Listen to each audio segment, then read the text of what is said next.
నమస్తే, welcome to వేద తెలుగు. ఇప్పుడు మనతో పాటు ప్రముఖ ఆస్ట్రాలజర్ చేబిఎం కిరణ్ శర్మ గారు ఉన్నారు. గురుగారితో మాట్లాడి మరిన్ని వివరాలు తెలుసుకుందాం. నమస్తే గురుగారు. నమస్తే అమ్మా, అఖండ ఐశ్వర్యమస్తు. గురుగారు, చాలా మంది చెప్తుంటారు మనం ఏదైనా పని మీద బయటకు వెళ్తున్నప్పుడు వెనక్కి తిరిగి చూడకూడదు అని అంటుంటారు.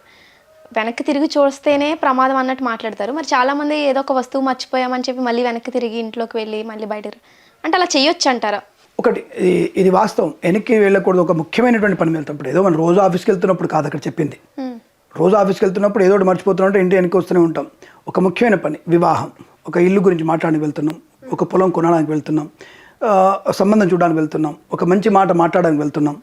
ఇలాంటివన్నీ కూడా ఒక దేవాలయ ప్రతిష్ట కోసం వెళ్తున్నాం, క్షేత్రానికి వెళ్తున్నాం. ఇవన్నీ ముఖ్యమైనవి. అంటే ఏవి ముఖ్యమైనవి, ఏవి ప్రాధాన్యత లేదు తెలుస్తుందిగా. రోజున ఆఫీస్కి వెళ్ళేది ప్రాధాన్యత ఎందుకు ఉంటుంది? రెగ్యులర్ చేసే డ్యూటీగా. సో కాబట్టి మనకి ఏదైతే ఇంపార్టెంట్, చాలా ఇంపార్టెంట్ పని వెళ్తున్నప్పుడు ఎట్టి వెనక్కి రాకూడదు, ఎట్టి పరిస్థితి రాకూడదు. ఫర్ ఎగ్జాంపుల్ నేను చెప్తాను. మా అమ్మాయికి వీసా వచ్చిన తర్వాత ఎయిర్పోర్ట్కి వెళ్తున్నాం. ఎయిర్పోర్ట్కి వెళ్తున్నప్పుడు జస్ట్ మేము ఇక్కడి నుంచి కొద్దిగా ముందుకు వెళ్ళిన తర్వాత అమ్మాయిది ల్యాప్టాపే మర్చిపోయింది. తన ల్యాప్టాప్, తన మ్యాక్బుక్ మర్చిపోయింది. వెంటనే వెనక్కి రావడానికి అవకాశం, అప్పటికి మేము హనుమాన్ చాలీసా పని చేసుకుంటూ వెళ్తున్నాం. వెంటనే మా వాళ్ళకి ఫోన్ చేసాం. మా వాళ్ళు వచ్చేసి వెనక్కి తీసుకొచ్చి అంటే మేము టర్న్ చెప్పేది లోపల వద్దని టర్న్ చేద్దాం, నేనే ఉన్నాను ఆ కార్లో, నేను డ్రైవ్ చేస్తున్నాను. అండ్ వెనక్కి ఒక్కర్లేదు అని చెప్పేసి మా తమ్ముడు ఫోన్ చేస్తే మా తమ్ముడు మళ్ళీ వెనక్కి వచ్చేసి వాడు తీసుకొచ్చేసాడు. అందులో మా ఆవిడ కానీ, నేను కానీ, మా అమ్మాయి కానీ ముగ్గురు వెనక్కి రాలి. ఓకే. అంటే ఎందుకు రాకూడదు అంటే అది ఏమైనా అవాంతరం ఏర్పడుతున్నటువంటి భావన. ఇదే అవాంతరం మాకు మీరు నిజంగా యాక్చువల్లీ మా అమ్మాయి ఒక దగ్గర డ్రాప్ అయిన తర్వాత మాకు ఫోన్ చేయాలి. అంటే ఒక దుబాయ్లో దిగి దుబాయ్ మాకు ఫోన్ చేయాలి. అక్కడి నుంచి మా అమ్మాయికి యూఎస్కి వెళ్ళి కాలేజీకి వెళ్ళినంత వరకు మా అమ్మాయికి ఫోన్ చేయలేదు. మాకు ఇక్కడ మా ఆవిడకు ఉండేటువంటి టారు మాకు అప్పటికే 1 గంటకి దింపు వచ్చాం. దాని ఫ్లైట్ 4ంటికి. అక్కడ మొదటి మర్నాడు వరకు మా ఆవిడ తినడం లేదు. మా ఆవిడ నాతోని ఫోన్ చేశారా ఎక్కడ పోయింది అసలు, ఫోన్ రింగ్ అవుతుంది, ఫోన్ ఎత్తట్లేదు. టెన్షన్ ఫస్ట్ ఫోన్ అది వెళ్ళాము, పరిగెళ్ళింది. అంటే ఈ కూడా అంటే ఈ సందర్భంగా నాకు కనపడిందిగా చెప్తున్నాను మీకు. దాన్ని అంటే ఈ ఆటంగానే అమ్మ ఏంటి అక్కడ పోయిన తర్వాత రూమ్కి వెళ్ళిన తర్వాత నాకు దుబాయ్లో అది ఫోన్ అప్పటికే రీఛార్జ్ అవ్వలేదు, నాకు కనెక్ట్ అవ్వలేదు. నాకు ఫోను అంటే ఏదైతే యూఎస్ ఫోన్ నెంబర్ తీసుకో నాకు కనెక్ట్ అవ్వలేదు.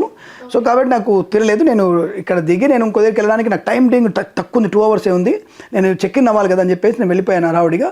వెళ్ళగానే నాకు ఫ్లైట్ మూవ్ అయిపోయింది, నేను చేయలేకపోయానని చెప్పేసి వాళ్ళమ్మ ఏడ్చేసింది. వాళ్ళమ్మ అంటే నిజంగా 28 అవర్స్ కదా, 28 అవర్స్లో కూతురు ఎలా ఉందనేది తెలిసిపోతే ఇబ్బంది కదా.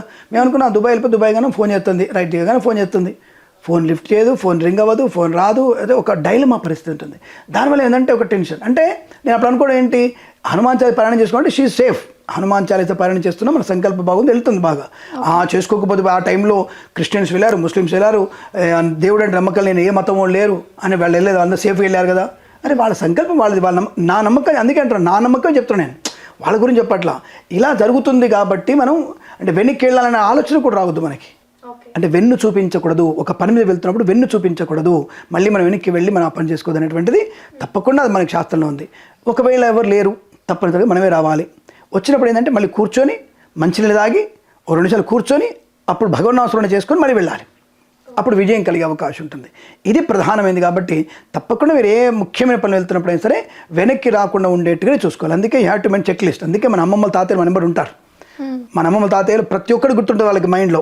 అందరూ అనుకుంటాం 8 ఇయర్స్ వచ్చాయి ఇంకా వాళ్ళకి మెమరీ పవర్ ఏముంటుంది, మనకంటే డబుల్ మెమరీ పవర్ ఉంటుంది వాళ్ళకి.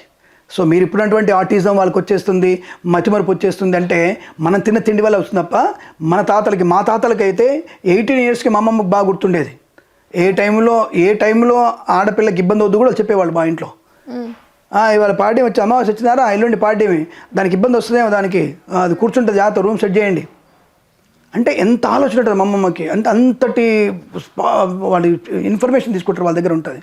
వెళ్తున్నప్పుడు ఆ పిల్లకి పెట్టే చామంతి పూలల్లో ఇంకొక పూలు పెట్టావా, కనకాంబరాలు పెట్టావా అడుగుతారు. తీసుకున్న దాంట్లో ఎన్ని గాజులు పెట్టావా, 11 గాజులు పెట్టావా, 20 గాజులు పెట్టావా, బేసి గాజులు పెట్టాలి, సరి గాజులు పెట్టవద్దు, చూసుకో. అందుకే 12 గాజులు, 12 లేదా వాళ్ళు 12 వేసుకుంటారు. అట్లా బేస్ సంఖ్యనే వేసుకొని పంపించేవాళ్ళు. పెట్టావా, మధ్యలో పసుపు గాజు ఉందా, గాజులు పసుపు అంటే మంగళయోగం కదా, ఆకుపచ్చ, పసుపు, ఎరుపు 3 రకాల గాజులు ఉండాలి. వాళ్ళు టక్కుని చెప్తారు, ఒక్క గాజు అన్న పసుపు గాజు ఉంచు దాంట్లో, ఏమే తెలియదా పిచ్చి ముఖం దానా అని తిట్టాడు వాళ్ళు. పూలు ఉన్నాయా, స్వీట్లు ఎన్ని ఉన్నాయి, 5 రకాలు ఉన్నాయా, పొరపాటు 6 వచ్చాయనుకో, 6 తీసే, 1 తీసే, 5 పెట్టు. ఆ ఒకటి తీసి అందరూ తల ఒకటి పెట్టేశారు అక్కడే. మేము తినేవాళ్ళు అందరం ఆ స్వీట్ని. ఓకే. అంటే అంటే అక్కడికి 5 తీసుకెళ్ళాలి. అంటే ఏవి తీసుకెళ్ళాలి, ఎంతవరకు తీసుకెళ్ళాలి, అది పర్ఫెక్ట్ ఇన్ఫర్మేషన్. అది శాస్త్రీయ సాంకేతికమైనటువంటి ఒక విధానంతో ఉంటుంది. అలా వెళ్ళడం వల్ల ఇద్దరి మధ్యలో అనుసంధానం ఏర్పడుతుంది. మనం ఏ పని వెళ్తాం ఆ పనికి మనకి ఒక అనుబంధం ఏర్పడుతున్నటువంటి భావంతో 5 సంఖ్య ఇట్లా 11 అనేది తీసుకెళ్లేవాళ్ళు. కాబట్టి అలా మనకి ఇవన్నీ కూడా శాస్త్ర సాంకేతికమైనటువంటివి.